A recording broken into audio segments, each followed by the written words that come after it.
मैं डॉक्टर राजेंद्र कुमार ठाकुर, कल्याण कॉलेज भिलाई नगर, छत्तीसगढ़, जिला दुर्ग। आज हम एमए सेकंड सेमेस्टर के फर्स्ट पेपर पॉलिटिकल साइंस विषय हाब्स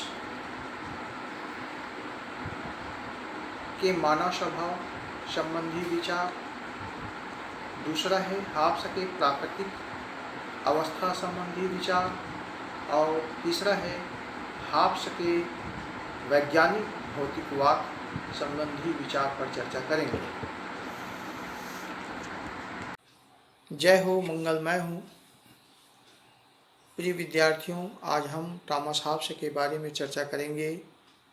हाब्स का जन्म इंग्लैंड में राजनीतिक क्रांति का जन्म प्राय साथ साथ हुआ।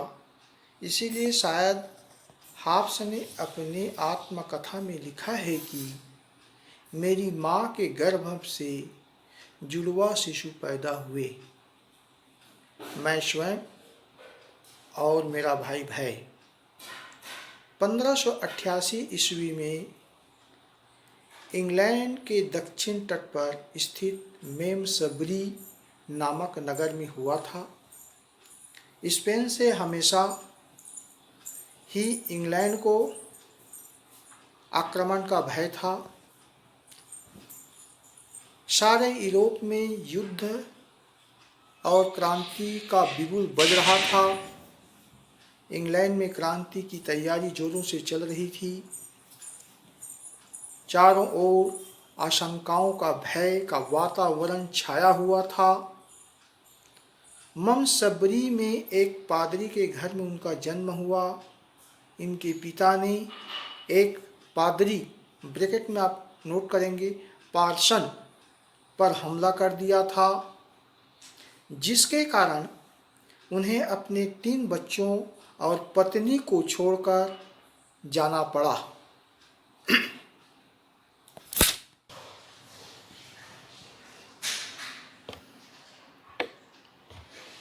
पिता की अनुपस्थिति में हाब्स का पालन पोषण उनके चाचा ने किया। शिक्षा दीक्षा की व्यवस्था की। 14 साल की अवस्था में ही उसने यूरिपिडीज के मीडियन नाटक का जो यूनानी भाषा में था वो लैटिन भाषा में अनुवाद किया। ऑक्सफोर्ड विश्वविद्यालय में स्नातक की परीक्षा पास की। इसके उपरांत वह केविडिश परिवार में विलियम केनिविडिश का शिक्षक बन गया। अपने शिष्य के साथ यूरोप की यात्रा की। 1628 ईस्वी में हाब्स सर जरबस क्यूंटन के पुत्र का शिक्षक हो गया। 1631 में संयुक्त रूप से दोनों को पढ़ाने का अवसर प्राप्त हुआ। हाब्स अब शिक्षकत्व का अपना जीविकोपार्जन का साधन माना, ज्ञानपार्जन का साधन माना। वह अपने नए शिष्य के साथ पुनः एक बार यूरोप की यात्रा किया। इसी दौरान इटली के वैज्ञानिक से उनकी मित्रता हुई। उसी बीच में फ्रांस के दार्शनिक डेकार्ड के साथ भी संपर्क स्थापित हुआ। इस प्रकार इस महान वैज्ञानिक के साथ काम करने का अवसर प्राप्त हुआ। साथ में दार्शनिक के साथ काम करने का अवसर प्राप्त हुआ हाब्स को। इंग्लैंड में राजा और संसद में संघर्ष चल रहा था। चूँकि हाब्स राजतंत्र का समर्थक था, अतः वह इंग्लैंड छोड़कर फ्रांस चला गया। वह लेविथन ग्रंथ का कार्य किया। 1651 में यह ग्रंथ प्रकाशित हुआ। हाब्स की शिखरता ऊंचाई तक पहुंचा। लेविथान ग्रंथ में कैथोलिक धर्म की ओर कठोर आलोचना की गई थी, अतः बाध्य होकर हाब्स ने अपने देश इंग्लैंड लौट गया। मैं अपने प्रिय शिष्य चांसलर द्वितीय, जो वहाँ का राजा था, उनके संपर्क में आया, उनके संरक्षण में रहा और हाब्स की इस नास्तिकता के कारण उन्हें बहुत बदनामी झेलना पड़ा। इसी कारण कुछ लोगों ने उसे जान से मारने की धमकी दी, उन्हें आग में जलाने की धमकी दिया गया। हाब्स डरा हुआ था और वह राजा का संरक्षण चाहता था। राजा के छत्र छाया में रहकर वह अपना जीवन व्यतीत करना चाहता था, अपनी शांति जीवन जीना चाहता था। इस प्रकार वह राजा के संरक्षण में रहा। 84 वर्ष की उम्र में अपनी आत्मकथा में लिखा है कि जो मैंने मानव समाज के लिए, प्रकृति के लिए, सामाजिक समझौता के लिए मैंने जो किया है, वह एक प्रकार से समाज को दिशा देने का काम के लिए है। फिर उसने प्राचीन यूनानी कवि होमर की इलियट और उड़ीसी का अंग्रेजी में रूपांतरण किया। 1679 ईस्वी में उसका स्वर्गवास हो गया। बस। हाब्स की निम्नलिखित कृतियाँ हैं। पहला DCV, दूसरा लेविथान, तीसरा डी कार्पोर और चौथा है डी होमिनी। इस प्रकार से इन्होंने अपने जीवन में कुछ न कुछ काम किया और राजनीति के क्षेत्र में नहीं बल्कि साहित्य और अन्य क्षेत्रों में भी हाब्स का स्थान रहा। बस। चलिए आइए अब अपन हाब्स के मानव स्वभाव के संबंध में हाब्स के विचार को जानें। हाब्स ने अपने राजनैतिक सिद्धांत और सामाजिक अध्ययन के सिलसिले में मनुष्य और उसके स्वभाव का अध्ययन किया है। उसके मत में मनुष्य भी भौतिक विज्ञान का अध्ययन विषय है, क्योंकि पदार्थ की भांति वह भी एक पदार्थ है। पदार्थ की गति संबंधी नियम और उसके समाज में भी देखे जा सकते हैं। इस सिलसिले में उसने मानव स्वभाव का जो चित्र अंकित किया है, उसका वर्णन निम्नलिखित है। पहला, मनुष्य में इच्छा और घृणा। हाब्स के अनुसार मनुष्य में वस्तुओं के प्रति आकर्षण और विकर्षण पाया जाता है। वस्तुओं का आकर्षण उसमें इच्छा को जन्म देता है। किसी चीज़ के प्रति विकर्षण उसमें घृणा पैदा करता है। अतः मनुष्य के लिए किसी वस्तु का अच्छा या बुरा होना उसकी भावना है। दूसरा पॉइंट, मनुष्य स्वार्थ परित है। हाब्स कहता है, मानव के सारे कार्य स्वार्थ भावना से प्रेरित होते हैं। स्वार्थ की भावना मनुष्य में बहुत प्रबल होती है। वह हमेशा स्वार्थ की सिद्धि में प्रयत्नशील रहते हैं। तीसरा, लक्ष्य की प्राप्ति करने में सभी मनुष्य समान होते हैं। हाब्स का मत है, लक्ष्य को प्राप्त करने की योग्यता सभी मनुष्यों में बराबर होती है। इस प्रकार प्रकृति ने मनुष्य की शारीरिक और मानसिक योग्यता के अभाव का पूरा ख्याल रखता है तथा सभी व्यक्ति लक्ष्य प्राप्ति के प्रसंग में प्राय समान होते हैं। चौथा, प्रतिद्वंदिता और संघर्ष। जब हाब्स ने यह सिद्ध किया है कि मनुष्य की लक्ष्य की प्राप्ति योग्यता समान होती है, तो आगे वह यह कहता है कि समान मनुष्य में सदैव प्रतिद्वंदिता और संघर्ष की स्थिति भी बनी रहती है। हाब्स के शब्दों में, मनुष्य प्रतिस्पर्धा के चलते लाभ के लिए, अविश्वास के चलते रक्षा के लिए, वैभव की प्राप्ति के चलते प्रसिद्धि के लिए आपस में संघर्ष करते रहते हैं। अगला पॉइंट है, मनुष्य पूर्णतः अहंकारी होता है। मनुष्य अहंकारी होता है, उसमें स्वार्थ की भावना कुटकुट भरी होती है, जिसके कारण ही उसमें सभी प्रकार के द्वेष, आवेश जन्म लेते हैं। अगला पॉइंट है, उत्तेजना प्रतिक्रिया।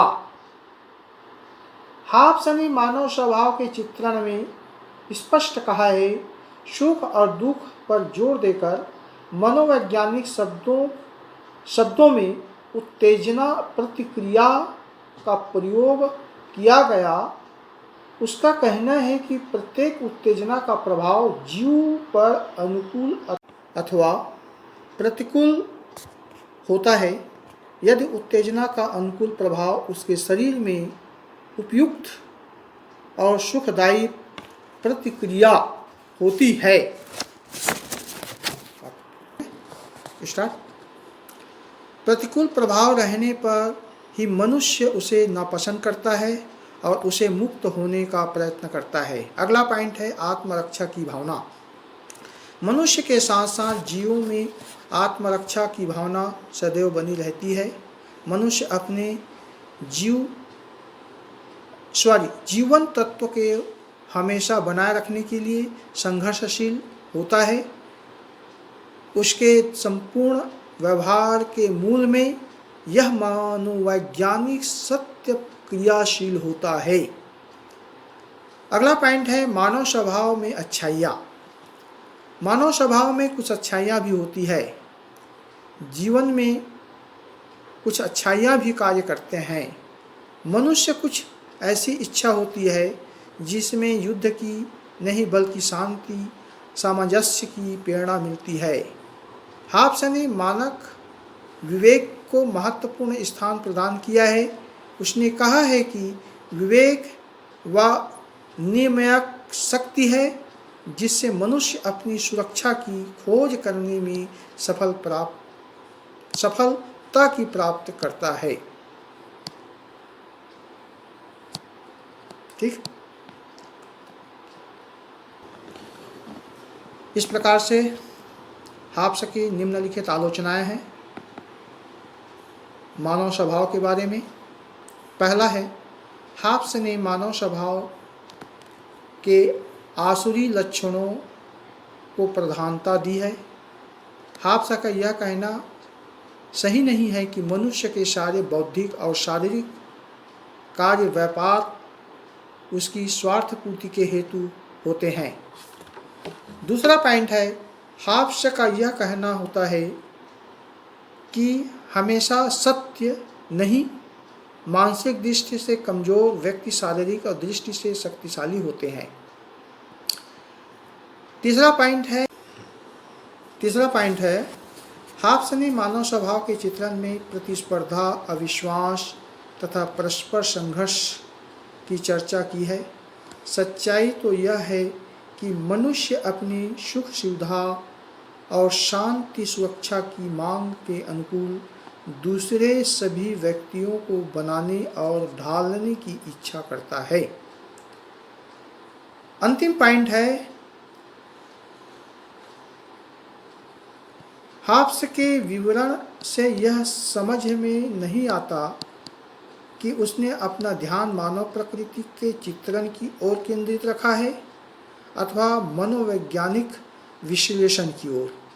हॉब्स ने मनोवैज्ञानिक के क्षेत्र में विस्तृत रूप से प्रवेश करके राजनीति विज्ञान और मनोविज्ञान का अनावश्यक रूप से एकीकरण किया है। विचार और चिंतन के क्षेत्रांतर्गत आलोचना की सामग्री एकत्रित करने में यह सफल हो जाते हैं। निष्कर्ष में मनुष्य स्वार्थी, अहंकारी, संघर्षशील होता है, परंतु उसे मनुष्य के सद्गुणी पर ही समान रूप से जोर देना चाहिए था, क्योंकि मनुष्य में दया, क्षमा, सहानुभूति, उदारता आदि अनेक दैवी गुणों का समावेश भी होता है।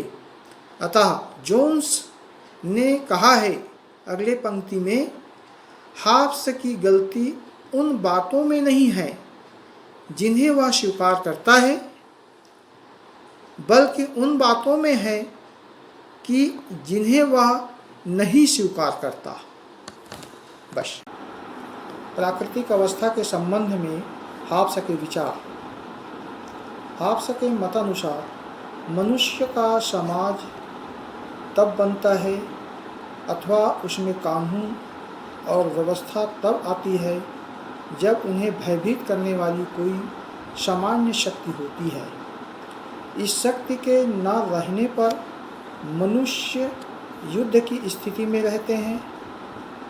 प्रत्येक की ओर से प्रत्येक के विरुद्ध युद्ध होता है। इस स्थिति में उद्योग धंधे, ज्ञान, समाज, कला, संस्कृति आदि का कोई स्थान नहीं मिल पाता। लोग निरंतर भय और हिंसात्मक मृत्यु के खतरे में रहते हैं। मनुष्य के पास न्याय अन्याय, उचित अनुचित का मापदंड नहीं होता। वह एकाकी, निर्धन, घृणित, पाशविक, अल्पकालीन जीवन व्यतीत करता है। हम देखते हैं कि हॉब्स ने मनुष्य की प्राकृतिक अवस्था का जो वर्णन किया है वह पूर्णतः एक अराजकता की अवस्था है। वह अवस्था राज्य और उसकी भयकारी शक्ति की उत्पत्ति के पहले ही थी। जिसकी लाठी उसकी भैंस का सिद्धांत लागू था। मनुष्य जो चाहता था तथा जिससे चाहता था मार डालता था। जीवन और संपत्ति की सुरक्षा के फेरे में पड़ा रहता था। इच्छित वस्तुओं कर लेना अथवा छीन लेना तथा किसी को मार डालना मनुष्य का धंधा था। चूँकि वह अकेला जीवन में था, वह हमेशा भय और असुरक्षा से ग्रस्त रहता था। सभी मनुष्य में परस्पर प्रतिस्पर्धा, भय तथा वैभव की इच्छा बलवती थी। इस प्रकार हॉब्स द्वारा वर्णित प्राकृतिक अवस्था अत्यंत क्लेशकरणीय थी। मनुष्य भेड़ियों की तरह खूंखार तथा हिंसक थे। विशेषताएं। हॉब्स के वर्णन से प्राकृतिक अवस्था की निम्नलिखित विशेषताएं स्पष्ट होती है। पहला, नैतिकता की अनुपस्थिति। प्राकृतिक अवस्था में नैतिकता की पूर्णतः अनुपस्थित थी। नैतिकता सामाजिक व्यवस्था का गुण है, क्योंकि राज्य और समाज में रहकर ही मनुष्य नैतिकता की शिक्षा ग्रहण करता है। चूँकि प्राकृतिक अवस्था समाज का और राज्य की स्थापना के पूर्व की अवस्था थी, अतः मनुष्य को नैतिकता अनैतिकता का ज्ञान नहीं था। वे पाशविक थे और उनकी स्थिति जंगली थी। दूसरा, न्याय भावना की अनुपस्थिति। न्याय और अन्याय की भावना समाज और राज्य व्यवस्था में रहने वाले व्यक्तियों में पाई जाती थी। क्योंकि प्राकृतिक अवस्था की व्यक्ति एकांत जीवन में थे, अतः उनमें न्याय अन्याय की भावना नहीं थी। यह भावना नागरिकों में पाई जाती थी, न कि प्रकृति और जंगल की गोद में रहने वाले पाशविक मनुष्य की। तीसरा, मनुष्य के पास व्यक्तिगत संपत्ति नहीं। हाब्स के दर्शन में प्राकृतिक अवस्था के मनुष्य के पास व्यक्ति की संपत्ति नहीं था। जब तक मनुष्य शक्तिशाली रहता था, उसकी वस्तुएं उसके स्वामित्व में ही रहती थी, लेकिन जब वह कमज़ोर पड़ जाता था, उसकी वस्तुओं पर दूसरा शक्तिशाली मनुष्य अपना अधिकार जमा लेता था। चौथा, मनुष्य के पास पूर्ण स्वतंत्रता। प्राकृतिक अवस्था में मनुष्य पूर्ण स्वतंत्र का उपभोग करता था। सभी मनुष्यों को बांधकर रखने वाली किसी सामान्य शक्ति के न रहने पर अधीनता का भाव किसी के पास नहीं रहता था। स्वतंत्रता उनका जीवन था।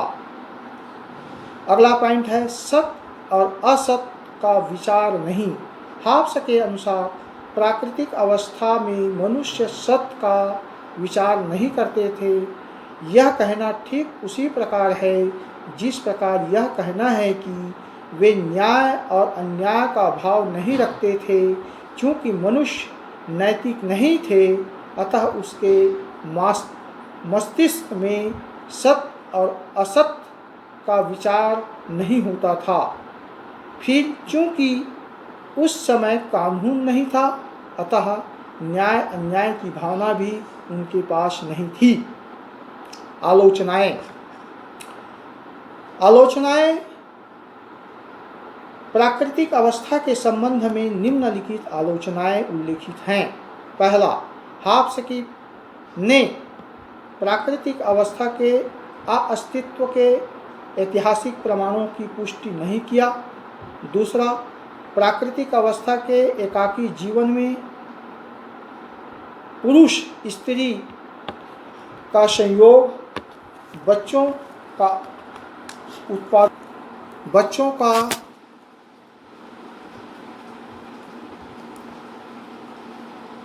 उत्पन्न होना और उनका सुरक्षित रह पाना, पुरुष और स्त्रियों की संख्या में वृद्धि अथवा कमी आदि के संबंध में कई सवाल उठते हैं। अतः हाब्स के दर्शन में एकाकी जीवन का अर्थ भ्रामक है।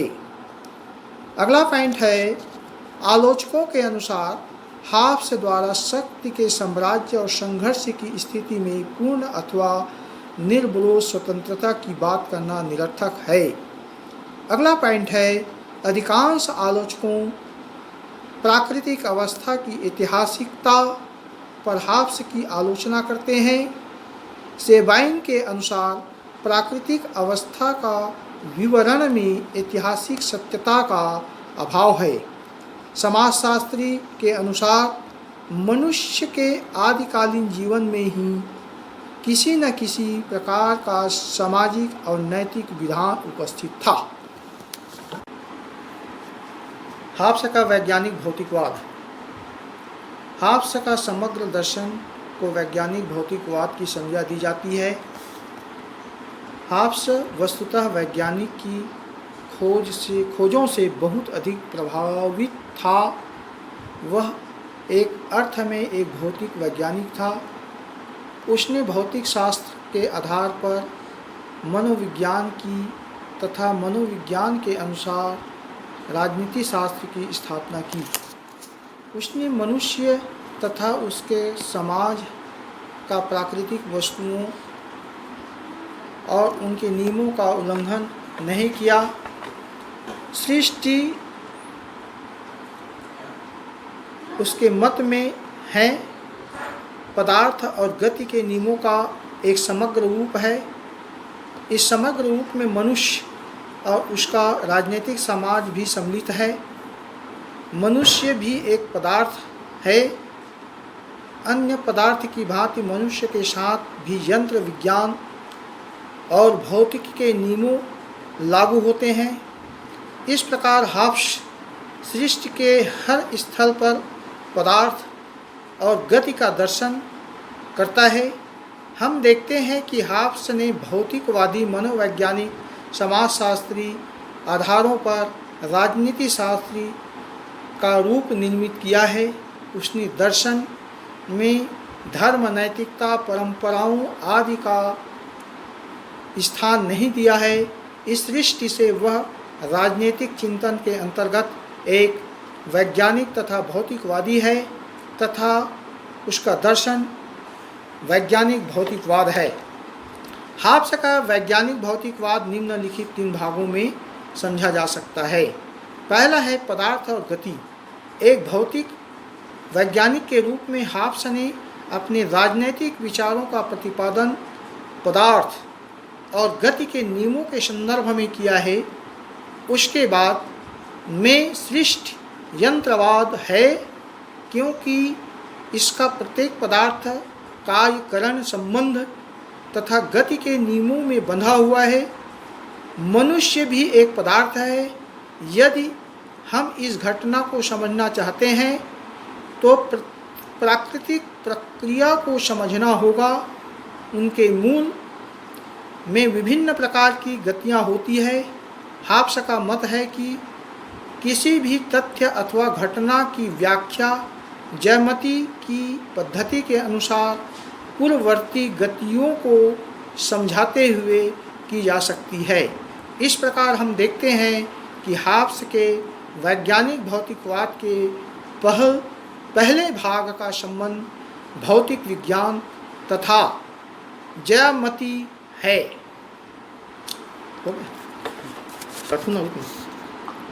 शरीर विज्ञान और मनोविज्ञान। हाब्स के अनुसार मनुष्य का शरीर इस विश्व का एक सूक्ष्म प्रतिबिंब है। जिस प्रकार विश्व के पदार्थ कार्य कारण के संबंध में बंधकर सदैव गतिमान रहते हैं, उसी प्रकार मानव शरीर में भी विभिन्न प्रकार के गतिमान होती है। मनुष्य यंत्रवाद अपने बाह्य वातावरण के प्रति प्रतिक्रिया करता रहता है। उसका संवेदना, भावना, चिंतन आदि की जो प्रतिक्रिया पाई जाती है वे विभिन्न प्रकार की गतियाँ ही है। जब ये विभिन्न प्रकार की गतियाँ समूह में क्रियाशील होती है तो सामाजिक व्यवहार को जन्म देता है। इस प्रकार हाब्स ने मानव शरीर विज्ञान और मनोविज्ञान के सहारे मानव प्रकृति को समझने का प्रयास किया है। दूसरा पॉइंट, मानव समाज तथा राज्य। हाब्स के मनोवैज्ञानिक और वैज्ञानिक भौतिकवाद के तीसरे भाग का संबंध मानव समाज तथा राज्य से है। उसने मानव स्वभाव का मनोवैज्ञानिक अध्ययन प्रस्तुत करने के बाद मनुष्यों के पारस्परिक संबंधों का निरूपण किया। मनुष्य उसके अनुसार प्राकृतिक अवस्था में रहते थे। इस अवस्था में लोग ईर्ष्या, घृणा, युद्ध की भावना से भरे हुए थे। सामाजिक व्यवस्था को संचालित करने वाले नियमों तथा सरकार का अस्तित्व नहीं था। जीवन एकाकी, निर्धन, पाशविक, घृणित तथा अल्प था। हाब्स कहता है कि इन विभीषिकाओं से ऋण पाने के लिए मनुष्य ने समझौते द्वारा मानव समाज तथा राज्य की सृष्टि की। इस प्रकार राज्य, सामाजिक व्यवस्था और सरकार की उत्पत्ति हुई। बस आलोचनाएं। हाब्स के वैज्ञानिक भौतिकवाद की अनेक आलोचना दी जाती है। पहला, उनकी पद्धति निगमनात्मक। आधुनिक युग में अनुभववाद पर जोर दिया जा रहा है। दूसरा, हाब्स के विचार केवल तर्क दृष्टि से सही हैं, वास्तविकता व्यावहारिकता के दृष्टि से वे खरे नहीं उतरते। तीसरा, मानव जगत तथा भौतिक जगत को एक ही नहीं माना जा सकता। हाब्स ने इन दोनों के बीच अंतर को भुला दिया है।